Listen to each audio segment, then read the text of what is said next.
time. Maximum sustained winds were recorded at 150 miles an hour. Hundreds of thousands have already lost power on a day, including storm surges that forecasters predicted would be unsurvivable for people who did not evacuate. Tony is in Lake Charles, Louisiana this morning, which is about 30 miles from where the storm came ashore. Tony, good morning. Hey, good morning, Gail. Good morning, Anthony. You're going to have to bear with us because we're having a little bit of trouble hearing you.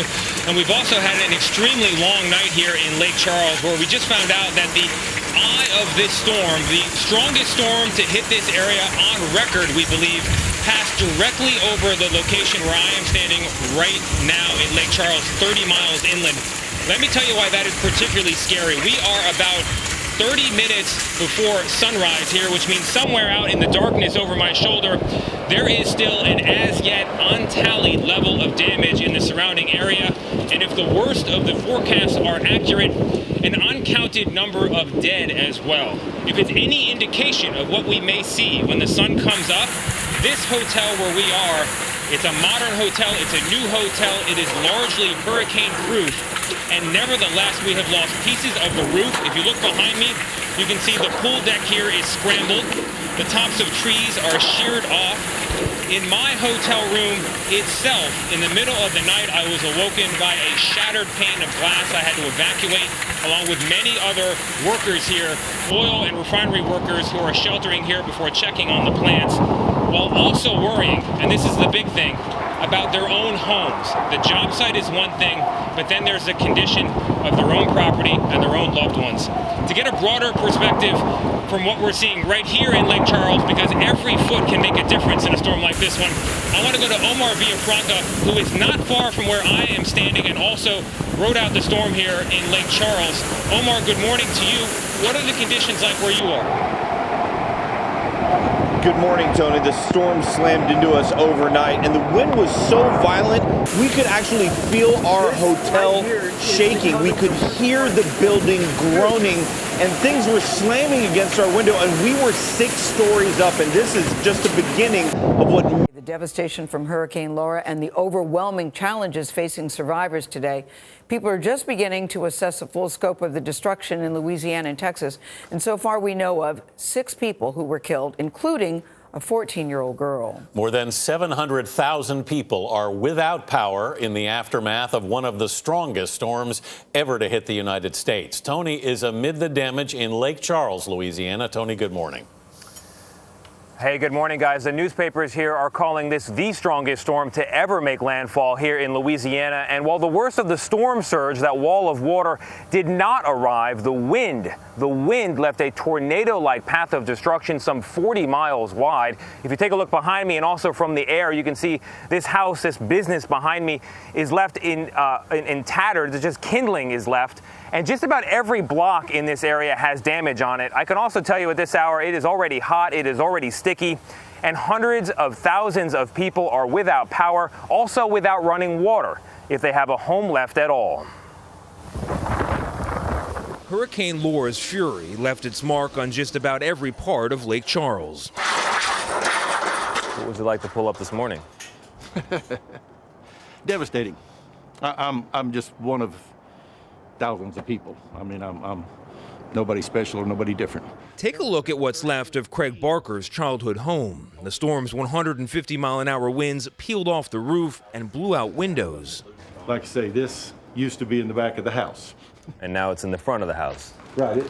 Around the side, he showed us something else now counted among the lost. His trailer, ripped to shreds.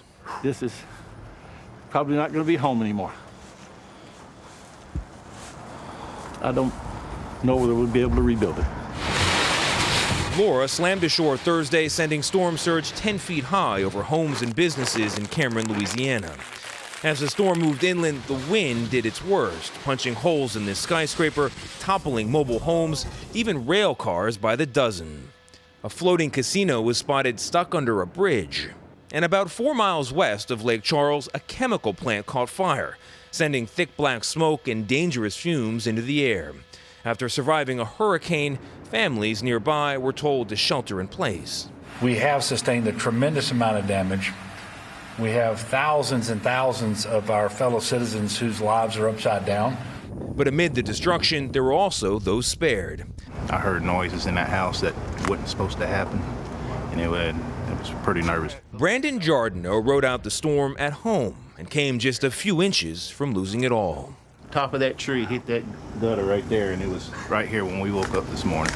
So the difference between a little teeny dent and a house split in two, Yes, sir. is just That much. Instead of having to move out on Thursday, we found him in his yard, cleaning up. How do you explain that? Somebody was watching over us, that's all I can say. But as the sun rose, it was clear that surge never came, and it was the wind that did the damage. Lake Charles took the brunt of the hit. Seeing a train that was completely derailed, long train, a bunch of different houses and businesses and farms, destroyed or missing roofs, or there's sheet metal just thrown all over fields. It looks a lot like tornado damage. With the streets littered with glass, parts of rooftops, and debris carried by the storm, those who came to survey the damage tried to remain calm. I got bumped in the head, and I'm trying to get back home. That's it. Yeah, that's it. It's been a rough morning. It has, and I'm just glad that we are all alive. The region west of New Orleans is dotted with chemical and gas plants. A chemical fire at a chlorine plant forced those who had just weathered the storm to stay indoors and shelter from the toxic fumes. Meanwhile, the storm continued north, losing strength and downgrading to a tropical storm. We have thousands and thousands of our fellow citizens whose lives are upside down because their businesses and/or their homes have been damaged. Louisiana's governor did an aerial tour of the Lake Charles area. But along the coast, places like Cameron Parish are almost inaccessible on the ground. Most of the residents there evacuated, but officials say 150 people refused to leave. Next night, the death toll rising from Hurricane Laura. At least 16 people dead. The storm causing widespread destruction in Louisiana and Texas. President Trump, you see him here touring damaged areas today. Thousands without power. Officials say it could take weeks to restore and years to rebuild. ABC senior meteorologist Rob Marciano is in Baton Rouge tonight. Tonight, 500,000 customers still without power in the wake of Hurricane Laura. Crews arriving, but face the daunting task of repairing or rebuilding the power grid. Tens of thousands also without running water in the stifling summer heat. 5 out of 6 water plants in Lake Charles damaged. Water and electricity is out, and you should expect it to be out for weeks. The storm killing at least 16 people. More than half of the deaths now linked to carbon monoxide poisoning from generators. Residents returning to find their homes decimated. Neighbors helping neighbors. When he knocked on that door, I was like, thank you, God. Convoy of Hope, one of many volunteer organizations that have rolled into town with their donated supplies and handing them out to the storm victims that need it. Food, water, and tarps for damaged roofs. We found a woman who lost her home in the storm. What do you need? What they water, whatever they giving out. You be safe, all right? Mercy Chef's Gary LeBlanc makes restaurant-quality meals for those in need. And if you can't pick it up, they'll deliver. To share a meal with someone that's just lost everything is a special honor for us. Such a tough time right now there in Louisiana. It's great to see some of that relief getting in. Let's get right to Rob Marciano. He's in Baton Rouge tonight. Rob, good evening. Good evening, Tom. The weather has not been great for the first 2 days of recovery. Yesterday it rained. Today the heat was indeed stifling. Matter of fact, heat advisories up for that part of the storm zone and heat warnings up farther north where they're also without power. There you see it with temperatures right around 111 degrees. That's what it feels like with the heat and humidity in Shreveport. Higher than that as you get into Arkansas. Remnants of Laura now into the northeast as that front squeezes. We have strong thunderstorms along I-95, D.C., Philly, New York. A tornado warning right now just north of Albany. That clears out tonight. And 2 more storm systems to watch as we now today the 15th anniversary of Hurricane Katrina, which we know devastated this part of Louisiana.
Provi a filmarla! Va, vai chi, guarda! Ma che roba! Va! Sembra che la paga fuori di coglioni perché mi pagano 6 kg di filetto. Hai visto la roba con qua? No. Guardi che pare che forse no, guarda, cosa la tira su? Cosa la tira su tutto attorno? Senti. Guarda, tutto, la tira via, tutto. Al telefono con gli altri, guarda che roba è. No. I ragazzi dove sono? Adesso che vai a casa. Però si svegliano.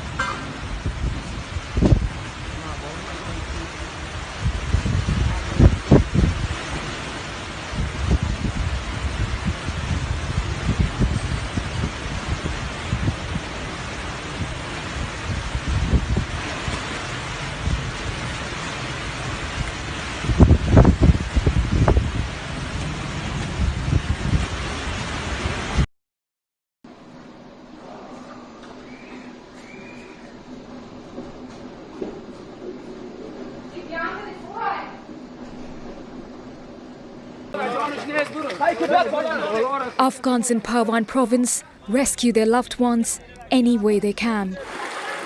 Rain and flash floods soak the impoverished rural northern region. The dozens killed are mostly women and children. Others remain missing, fear trapped under the rubble of their destroyed homes. Local leaders say the scale of the disaster is overwhelming and they need help. There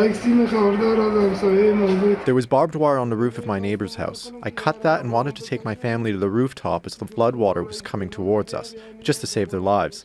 Suddenly, the floodwater flushed out everything and my family. 7 members of my family are missing.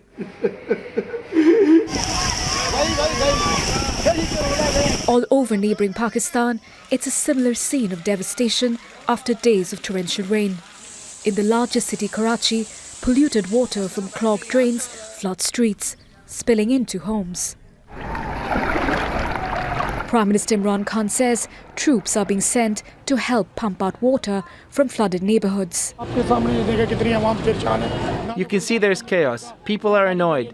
No vehicles can pass through the streets as all the roads are inundated. We appeal to the government. They must do something to clean the stormwater drains.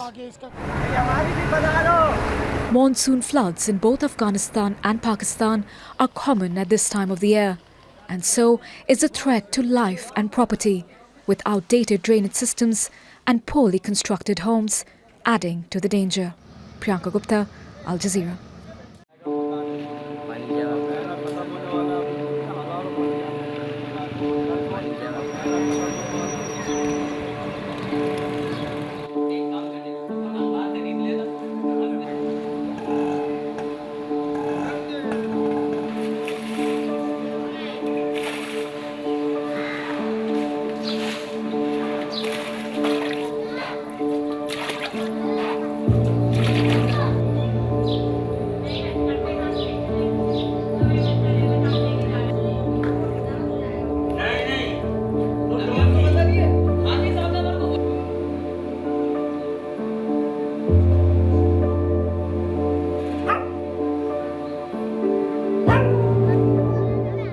परेशान हाल निकलेंगे जब हमारी बिल्कुल गर्दन तक पानी आ गया ना, तो हम अपने बच्चों को इस तरह से हाथों में ऊपर यूं उठा के और सामने वालों के घर में पनाह लिया। हमने रात को छत पे बैठ के गुजारी है पूरी रात।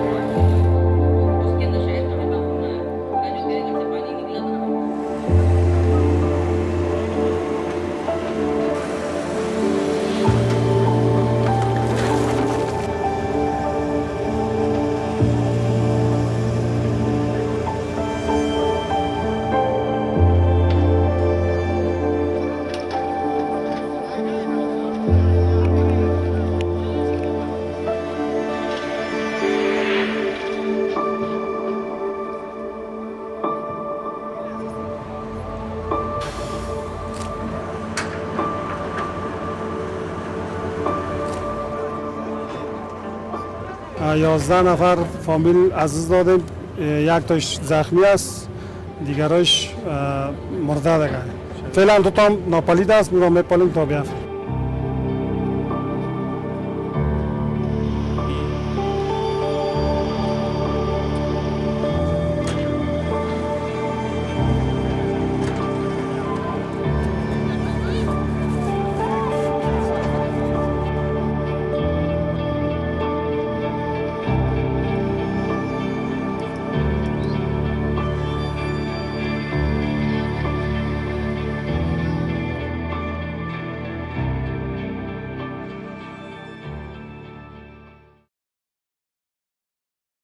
Defending Bonnie Doon, that's the goal for this group. They call themselves Rescue One. Close friends and longtime Santa Cruz Mountain residents who refused to sit aside during the massive CZU Lightning Complex firefight. We know the terrain, we know where to find the water, we have the resources, and we have a small group of manpower that can get a lot of work done. Kyler Ruskin says his crew is just one of many that have organized similar efforts throughout the mountains. A network of neighbors packing water pumps, chainsaws, water buffalo tanks, and fire hoses working around the clock to save homes. There are no fire trucks, no one's helping us, and we refuse to let people's houses burn to the ground. So we're going to use our local knowledge, who we are, our strength, and the resources we do have to pull the water, get down there and put the darn thing out. But CAL FIRE officials maintain doing so presents real danger. On Monday, in response to resident brigades, Deputy Chief Jonathan Cox said a main concern is preventable injury and entrapment. By that I mean we used air tankers with 20,000 gallons of retardant in that. We use fire as a tool to actually stop an oncoming fire. Cox says for the sake of safety and success, those efforts must be coordinated and communicated by professionals. Any sort of organization that may impede with firefighting operation is not only potentially harmful for them, but it's potentially harmful for our firefighters as well. But with multiple raging fires and firefighting resources stretched thin, Ruskin says it's a risk residents are willing to take. We're willing to put our own lives on the line to save others, and that's all it is. He says Rescue One has already saved 26 homes and counting. In the South Bay, I'm Amanda Del Castillo, ABC 7 News.